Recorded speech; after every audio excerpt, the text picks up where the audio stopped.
अस्सलाम वालेकुम। आज मैं आपके लिए यूनिपफ शॉर्टनिंग या बटर की रेसिपी लेकर आई हूँ। बेकरी पर मिलने वाली तमाम चीज़ें जिसमें बाकरखानी, खारे बिस्किट, पेटिस वगैरह बहुत ही आसानी से आप इस यूनिपफ से बनाकर तैयार कर सकते हैं और इस यूनिपफ को आप 2 साल तक स्टोर करके भी रख सकते हैं। तो 5 से 10 मिनट में ये यूनिपफ बनकर तैयार हो जाता है। तो यूनिपफ बनाने के लिए मैंने यहाँ पर आधा किलो तलो घी ले लिया है। आपके पास असली घी हो, घर का होममेड घी हो, डालडा घी हो, कोई सा भी घी हो, आप उससे ये यूनिपफ बनाकर रेडी कर सकते हैं। तो देखिए मैंने यहाँ पर आधा किलो घी ले लिया है और घी को मैंने एक कढ़ाई में ऐड कर दिया है और इसको पकने के लिए रख दिया है। तो बस इस घी को हमने 5 मिनट पकाना है ताकि घी की जो भी स्पेसिफ़िक स्मेल होती है वो ख़त्म हो जाए। तो हमने घी की बस स्मेल ख़त्म करनी है और इसको 5 मिनट तक मीडियम फ्लेम पर पका लेना है। तो देखिए यहाँ पर हमारा जो घी है वो मेल्ट भी हो चुका है। तो 5 मिनट हमने इसको इस तरह से मीडियम फ्लेम पर पका लिया है। जब आप ये यूनिपफ बनाकर रख लेंगे तो आप बहुत ही आसानी से सारी चीज़ें बना पाएंगे। तो अभी आप देख सकते हैं ये घी बहुत ज़्यादा गर्म है, इसमें बहुत ज़्यादा तपिश निकल रही है। तो इसको थोड़ी देर के लिए हम ढककर छोड़ देते हैं। तो घी को हमने 15 मिनट के लिए छोड़ दिया था। अभी भी ये नीम गर्म है, मतलब आपने घी को बहुत ज़्यादा ठंडा नहीं करना है, बस नीम गर्म कर लेना है, इतना कि आपकी फिंगर इसको बर्दाश्त कर सके। अब हम इसके अंदर ऐड कर देते हैं बर्फ़ और ठंडा पानी। तो बर्फ़ और ठंडा पानी पहले से ही आपने रेडी करके रखना है। जब आप नीम गर्म घी के अंदर ये बर्फ़ और ठंडा पानी डालेंगे तो ये फ़ौरन ही जमना शुरू हो जाएगा। तो देखिए जैसे जैसे मैं इसमें बर्फ़ और पानी ऐड कर रही हूँ ये कितना ज़्यादा जमना शुरू हो चुका है। सारी बर्फ़ मैंने इसके अंदर ऐड कर दी है और मैंने कुछ ज़्यादा ही बर्फ़ इसके अंदर ऐड कर दी है। आप थोड़ी सी भी बर्फ़ ऐड करेंगे तो ये बहुत ही आसानी से जम जाएगा। तो मैंने ज़्यादा बर्फ़ जमा ली थी इसलिए मैंने सारी ही बर्फ़ इसमें ऐड कर दी है और बर्फ़ ऐड करके इसको हम इस तरह से घुमाते हुए घी को जमा लेंगे।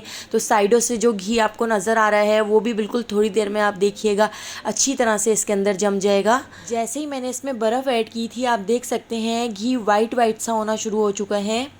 जैसा कि आप देख सकते हैं वैसे तो ये यूनिपफ 5 मिनट में बनकर तैयार हो गया है, लेकिन इस बर्फ़ के साथ हम इस यूनिपफ को ढककर 4 घंटे के लिए छोड़ देते हैं।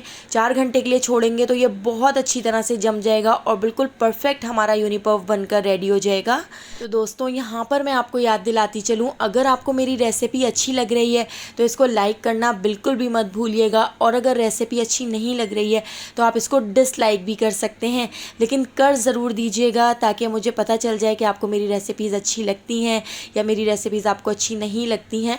तो देखिए बर्फ़ को भी मैंने इस तरह से थोड़ा सा छुरी से तोड़ लिया था और हमने इसको बहुत अच्छी तरह से मिक्स कर लिया है। तो यूनिपफ तो हमारा रेडी हो चुका है, लेकिन इसको 4 घंटे के लिए मैं ढककर छोड़ देती हूँ ताकि ये सारा बर्फ़ अच्छी तरह से इसके अंदर पिघल जाए। तो थोड़े से बर्फ़ के टुकड़े हमने इस तरह से निकाल लिए हैं क्योंकि मैंने कुछ ज़्यादा ही इसमें बर्फ़ ऐड कर दी थी। तो देखिए इस तरह से हमने इसको अच्छी तरह से मिक्स करके इसके अंदर छोड़ देना है। इसको मैं 4 घंटे के लिए ढककर छोड़ देती हूँ। 4 घंटे बाद आप देखिएगा बिल्कुल परफेक्ट हमारा यूनिपफ रेडी हो जाएगा। ना ही तो हाथ गंदे करने की ज़रूरत पड़ेगी और ना ही किसी तरह की कोई मेहनत करनी पड़ेगी और आपका परफेक्ट यूनिपफ बनकर रेडी हो जाएगा। मैंने इसको 3 से 4 घंटे के लिए ढककर इस तरह से छोड़ दिया था। तो हमारा यूनिपफ रेडी हो चुका है। इसके अंदर जितना भी पानी था उसको मैंने डिस्कार्ड कर दिया है। बाकी का देखिए थोड़ा थोड़ा सा पानी नीचे है तो इसको भी हम हटा देते हैं, इसको भी हम फेंक देते हैं। तो आपने इस यूनिपफ को बनाने के लिए कोई हाथ गंदे करने की ज़रूरत नहीं है। आपने चमचे से इस तरह से इसको अच्छी तरह से मिक्स कर लेना है ताकि इसमें जितनी भी गुठलियाँ हों, जितने भी लम्स हों वो ख़त्म हो जाएं। लेकिन आप अभी देख सकते हैं इसमें बिल्कुल भी गुठलियाँ या लम्स वगैरह नहीं हैं। तो हमारा यहाँ पर यूनिपफ रेडी है, लेकिन अभी हमने इसको जमाना है। तो अभी मैं आगे आपको तरीका बताती हूँ कि किस तरह से आप इसको जमा कर और इसको बार शेप में कट करके इसको आप 2 साल तक स्टोर करके रख सकते हैं। और जब भी आपका दिल करे आप एक बार निकालें, आप बाकरखानी बनाएं, पेटिस बनाएं, पेस्ट्री बनाएं, बिस्किट्स बनाएं, जो चीज़ भी बनाएंगे बहुत ही परफेक्ट और बिल्कुल बेकरी स्टाइल बनकर तैयार होगी। तो हमने यूनिपफ को अच्छी तरह से मिक्स कर लिया है। अभी आप देख सकते हैं कितना ज़्यादा यह पिघला हुआ लग रहा है, बिल्कुल बटर की तरह लग रहा है। अगर आप इसमें बटर वाली खुशबू लाना चाहते हैं तो आप इसमें बटर एसेंस ऐड कर सकते हैं। जिस तरह vanilla essence, lemon essence, orange essence मिलते हैं इस तरह से बटर एसेंस भी मिलता है। तो आप इसमें बटर एसेंस ऐड कर सकते हैं तो इसमें बिल्कुल बटर वाली स्मेल आएगी। इसको हमने एक बॉक्स में निकाल लिया है। इसको ढककर 4 घंटे के लिए फ्रिज में रख देती हूँ। 4 घंटे बाद मैं आपको दिखाती हूँ। देखिए कितनी अच्छी तरह से ये जम चुका है। तो इसको इस तरह से हम इस बॉक्स से निकाल लेते हैं।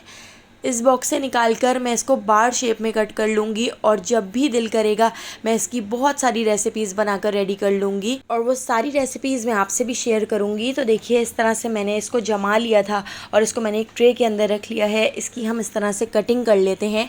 इस तरह से मैंने 5 हिस्सों में इसको डिवाइड कर लिया है। तो इस तरह जब भी मुझे कोई रेसिपी बनानी होगी मैं इसमें से एक बार लेकर और उसकी रेसिपी बनाकर रेडी कर लूँगी। तो अगर आपको यूनिपर्फ शॉर्टनिंग या बटर की रेसिपी पसंद आई हो तो लाइक शेयर और सब्सक्राइब करना बिल्कुल भी मत भूलिएगा। आने वाली वीडियो तक मुझे दीजिए इजाज़त। अल्लाह हाफ़िज़।